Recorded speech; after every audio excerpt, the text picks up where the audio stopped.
Salam teman-teman yang kekasih di dalam Tuhan Yesus Kristus. Kami dari kelompok 2 ingin memaparkan materi dari tafsiran kitab Imamat dengan mata kuliah Hermeneutik Perjanjian Lama 1 dengan dosen pengampu Stini Nopa Tumbol SSI Teol MTH. Dengan beranggotakan saya sendiri Hendi Prianto dan Pari Firmanku.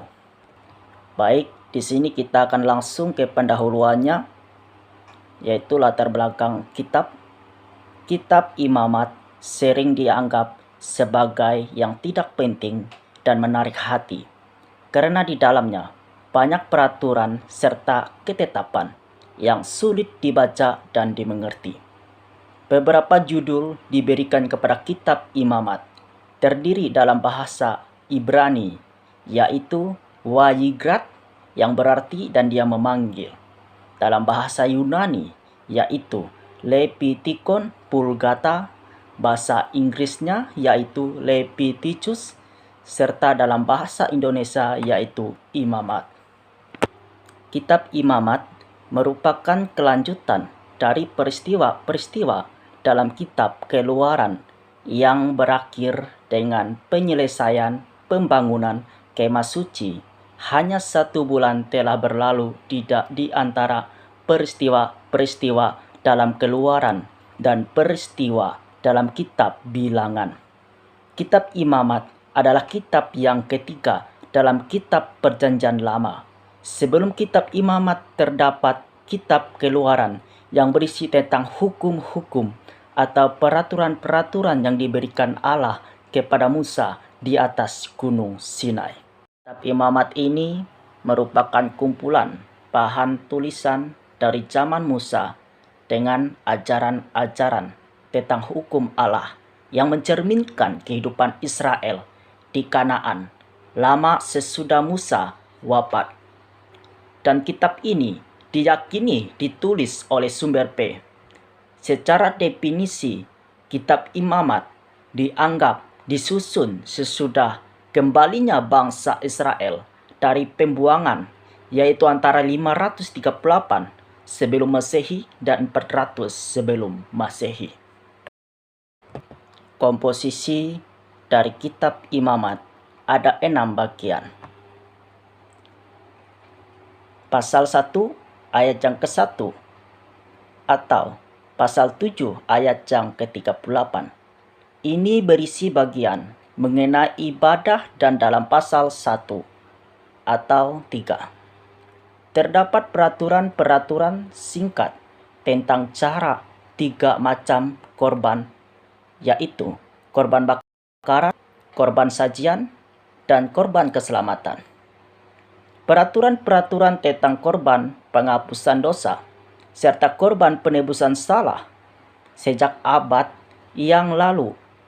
Imamat pasal 17 ayat 26 dianggap oleh para ahli sebagai kumpulan hukum yang terpisah yang diberi nama hukum kekudusan karena rujukannya yang berulang-ulang kepada kekudusan dan tuntutan yang terus-menerus untuk hidup secara kudus. Dan pasal yang ke-8 ayat yang ke-1 atau pasal yang ke-10 ayat yang ke-20. Bagian ini mengenai iman-iman dan di seluruh kitab Imamat merupakan bagian yang satu-satunya berisi cerita kecuali 1-2 riwayat singkat di tengah-tengah. Hukum yang membimbing keputusan-keputusan dalam pengadilan. Pasal yang ke-11 ayat yang ke-1 atau pasal yang ke-15 ayat yang ke-33. Tema ini, bagian ini ialah perbedaan antara najis atau haram, yang tahir atau tidak haram. Pasal yang ke-11 ini membedakan antara binatang, ikan-ikan, burung-burung, dan seterusnya yang tidak haram, yang boleh dimakan dan yang haram dilarang bagi orang Israel.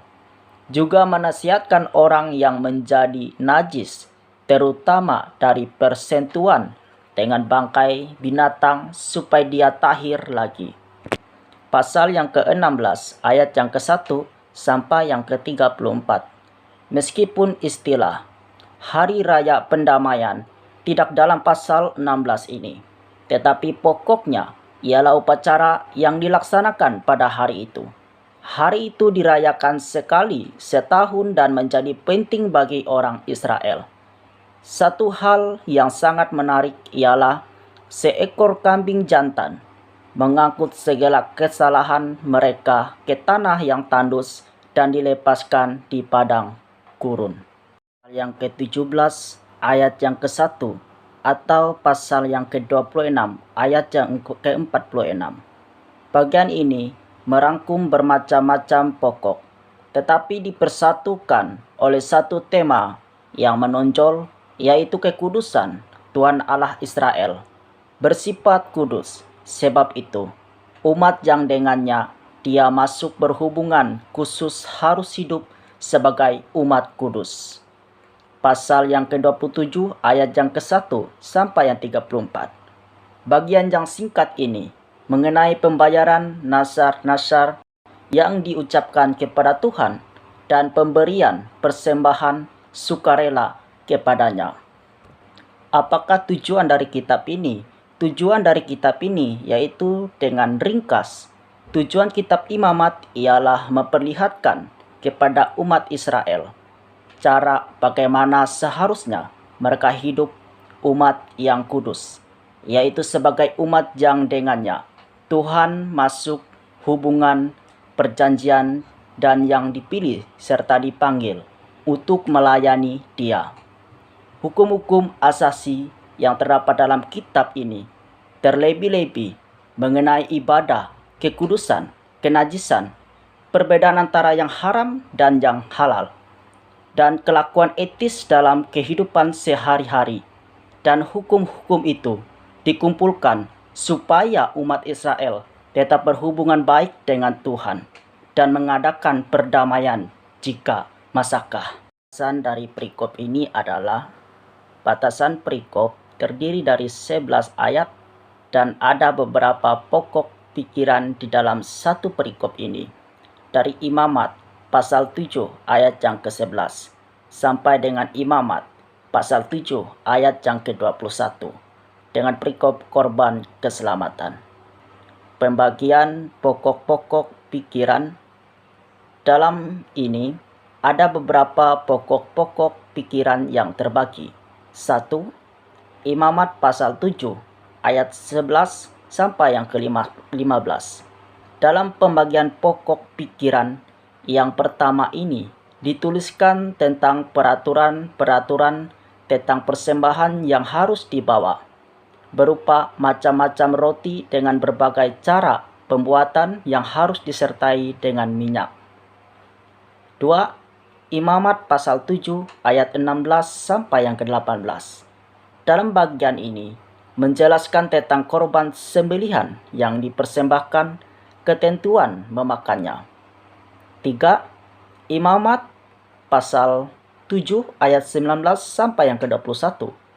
Dalam pokok pikiran ini menjelaskan tentang ketentuan korban yang kena dengan sesuatu yang najis dan ketentuan yang harus dilakukan kepada orang-orang yang memakan daging tersebut. Kata kunci dari perikop ini adalah kata kunci dalam perikop ini bersangkutan juga dengan kata kunci perikop yang sebelumnya, yaitu hukum tentang korban dan kekudusan. Korban keselamatan. Korban keselamatan adalah salah satu korban yang harus dipersembahkan umat Israel kepada Allah dengan cara membakarnya di mezbah persembahan. Kekudusan.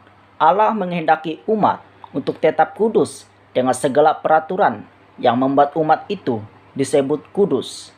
Dalam perikop ini, kita dapati ada beberapa peraturan tentang kekudusan dan kenajisan seseorang.